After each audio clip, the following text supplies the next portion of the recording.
Hello दोस्तों, नमस्कार दोस्तों, स्वागत है आप सभी का ऑनलाइन एडावो स्टडी यूट्यूब चैनल पर। इस वीडियो में हम बात करेंगे कई बड़ी और लेटेस्ट अपडेट के बारे में जो कि संबंधित है बीएड वर्सेस बीटीसी मामले को लेकर।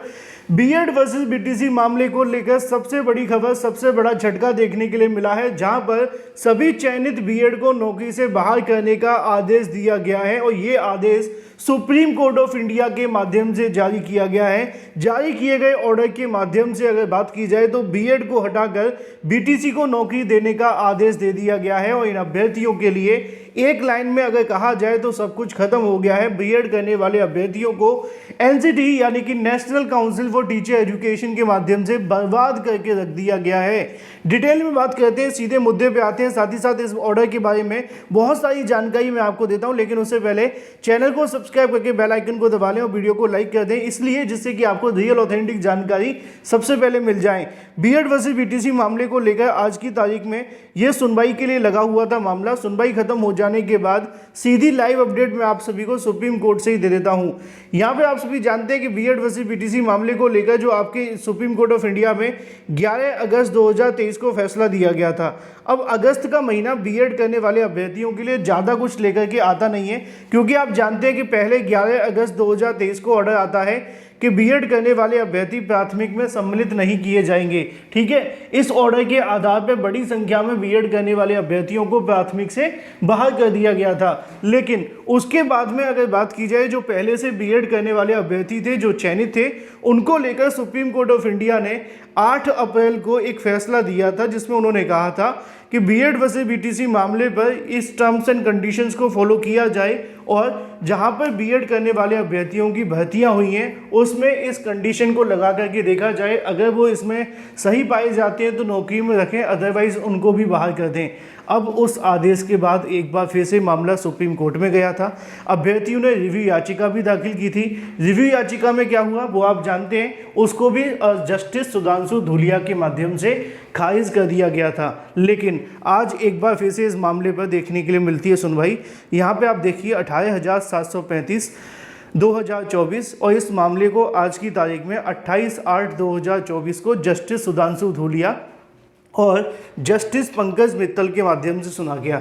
और मैं आपको बता दूं कि आज की तारीख में जो सुनवाई हुई थी तकरीबन 4 घंटे तक देखने के लिए मिली थी। 4 घंटे सुनवाई होना इस बात को दर्शाता है कि बीएड करने वाले अभ्यर्थियों की तरफ से जो याचिका दाखिल की गई थी या जो अधिवक्ता रखे गए थे, उन्होंने कहीं ना कहीं कोर्ट का समय तो लिया, लेकिन इस ऑर्डर में उनको बेनिफिट नहीं मिल पाया। उसकी वजह क्या रही वो भी मैं आपको आगे बताता हूँ। पहले आप यहाँ पे देखिए, यहाँ पे आपको देखने के लिए मिल जाएगा डिसमिस। ये जो याचिका आप सभी की दाखिल की गई थी वो याचिका इसलिए दाखिल की गई थी कि जो बीएड करने वाले अभ्यर्थी प्राथमिक शिक्षक भर्ती के अंदर चयनित हो चुके हैं उनको नौकरी से न हटाया जाए और इनको कहीं ना कहीं नौकरी में बना करके रखा जाए। जस्टिस सुधांशु धूलिया के माध्यम से इस मामले पर सुनवाई की जाती है और 4 घंटे तक मैराथन सुनवाई सुनने के बाद में अंत में इस मामले को डिसमिस कर दिया गया, यानी कि खारिज कर दिया गया। अब ये याचिका किसने दाखिल की थी मैं आपको बता दूं, बीएड करने वाले अभ्यर्थियों के माध्यम से इसको याचिका को दाखिल किया गया था और इस याचिका के अंदर मांग क्या रखी गई थी वो भी आप देख लीजिए। यहाँ पे जो Harishankar versus state of Chhattisgarh की याचिका देखने के लिए मिलती है, जहाँ पर बीएड करने वाले चयनित अभ्यर्थियों को बाहर करने का आदेश दे दिया गया था। मैंने आपको स्टार्टिंग में बताया था कि 8 अप्रैल 2024 को जजमेंट में एक फैसला दिया गया था, जिसमें कहा गया था कि जो बीएड करने वाले अभ्यर्थी किसी भर्ती में अगर योग्यता के आधार पर चयनित हुए हैं और ये अगर सही पाया जाता है तो उन अभ्यर्थियों को बेजकोश कराते हुए प्राथमिक में शिक्षक के पद पर बना करके रखा जाए। और ऐसे बीएड करने वाले अभ्यर्थी जो प्राथमिक शिक्षक भर्ती में, चाहे वो किसी भी और कहीं की, पूरे देश भर की भर्ती में चयनित हो चुके हैं और चयनित हो जाने के बाद उनको कहीं ना कहीं नौकरियां जो दी गई हैं वो किसी भी न्यायालय के अधीन या किसी भी कोर्ट ऑर्डर के अधीन, जिसको आप अंग्रेजी में सब्जेक्ट टू आउटकम के नाम से जानते हैं, तो उन अभ्यर्थियों को बाहर निकालते हुए बीटीसी करने वाले अभ्यर्थियों को नौकरी दे दी जाए। आज की तारीख में जस्टिस सुधांशु धूलिया के माध्यम से इस मामले पर सुनवाई करते हुए कहा गया कि जितने भी बीएड करने वाले अभ्यर्थी हैं उन सभी को बाहर कर दिया जाए और उनकी जगह पर नौकरी बीटीसी करने वाले अभ्यर्थियों को दी जाए। अब ये मामला है तो छत्तीसगढ़ का, लेकिन ये कहीं ना कहीं मामला है बीएड और बीटीसी का। आपको बताया कि बहुत सारे ऐसे अभ्यर्थी होते थे जब बीएड वर्सेस बीटीसी का मामला चलता था तो कहते थे कि सर राजस्थान का मामला है, हमें इससे क्या लेना देना है। आज आप जानते हैं कि एक उसी राजस्थान की चिंगारी की वजह से पूरे देश में आग लग गई। 69,000 माफ़ कीजिए बीएड वर्सेस बीटीसी मामले को लेकर, और उसके बाद बीएड करने वाले अभ्यर्थी बाहर हो गए। तो ये पूरे के पूरे देश के लिए काफ़ी महत्वपूर्ण मामले हैं, जितने भी ऑर्डर इस मामले पे आ रहे हैं और आने वाले भविष्य के लिए। फिलहाल की बड़ी और ब्रेकिंग न्यूज़ ये है कि इन सभी बीएड करने वाले अभ्यर्थियों को प्राथमिक से बाहर निकालने का या बाहर करने का आदेश जस्टिस धूलिया के माध्यम से दे दिया गया है। और अभी जो ऑर्डर है वो आप सभी के सामने ऑफिशियल वेबसाइट पर देखने के लिए मिल जाएगा जब आप डायरी नंबर डालेंगे 18,735/2024। अब इस मामले में दो चीज़ आप सभी को देखने के लिए मिली है, वो ये कि छत्तीसगढ़ हाई कोर्ट के माध्यम से जो बीएड करने वाले अभ्यर्थियों की अपॉइंटमेंट की गई थी उनको लेकर आप जानते हैं कि उसी समय पर सुप्रीम कोर्ट ऑफ इंडिया ने अपना डिसीजन दिया था, और उसी डिसीजन को ध्यान में रखते हुए मांग की गई थी कि छत्तीसगढ़ हाई कोर्ट के फैसले के आधार पर चुनौती दी गई थी, जिसमें कहा था कि इन अभ्यर्थियों को नौकरी में बना करके रखा जाए।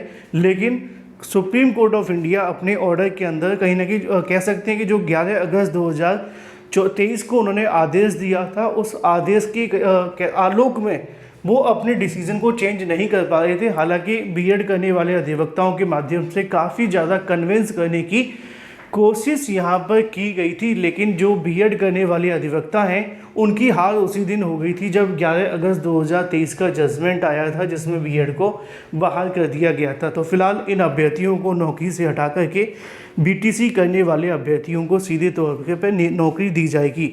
अब एक चीज़ मैं आपको और बता दूँ आखिरी वाली लाइन के अंदर, क्योंकि बहुत सारे अभ्यर्थी हमारे यूपी के इस वीडियो को देखते हैं तो उनके मन में सवाल आता है कि सर 69,000 शिक्षक भर्ती में इस आदेश का कोई प्रभाव पड़ेगा क्या? क्योंकि अभी भी कमेंट आ रहे थे जब से ये सोशल मीडिया पे जानकारी निकली है कि चयनितों को बीएड को हटाने का आदेश दे दिया गया है। तो मैं बता देता हूं कि जो 69,000 शिक्षक भर्ती को लेकर मामला है, आप जानते हैं कि हाल ही में आरक्षण को लेकर आदेश आया था।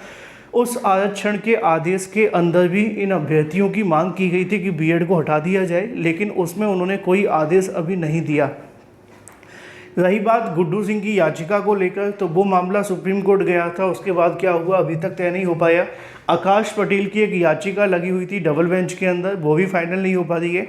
तो 69,000 शिक्षक भर्ती में वैसे अगर देखा जाए तो इन अभ्यर्थियों को नौकरी बीएड वर्सेस बीटीसी मामले के अधीन नौकरियां नहीं दी गई थी। ये जो भी नौकरी इनको दी गई हैं वो सिर्फ यहाँ पे आरक्षण वगैरह वाले मामले को लेकर, उत्तर कुंजी वाले मामले को लेकर तो दी गई अधीन, लेकिन बीएड वर्सेस बीटीसी मामले को लेकर नहीं है, क्योंकि ये जो मामला था राजस्थान हाई कोर्ट का वो अलग था। यहाँ पर बीएड को चैलेंज किया गया था, राजस्थान हाई कोर्ट के अंदर एनसीटी के गजट नोटिफिकेशन को ही चैलेंज कर दिया गया था। क्योंकि यूपी में जो बीटीसी शिक्षा मित्र थे वो कहते थे कि बीटीसी योग्य नहीं है, लेकिन जो राजस्थान के बीटीसी डीएलएड थे वो कहते थे कि एनसीटी का गजट नोटिफिकेशन ही योग्य नहीं है, और उन्होंने गजट नोटिफिकेशन को रद्द करा दिया। तो यूपी का मामला थोड़ा सा अलग है। 69,000 में मुझे नहीं लगता कि बीएड को लेकर किसी प्रकार का कोई खतरा है। बाकी कोर्ट कब क्या कर दे कुछ कहना संभव नहीं है। फिलहाल 69,000 को लेकर अभी के लिए कुछ ऐसा आदेश नहीं दिया गया है और इस आदेश का कोई प्रभाव भी नहीं पड़ेगा। Thank you for watching this video.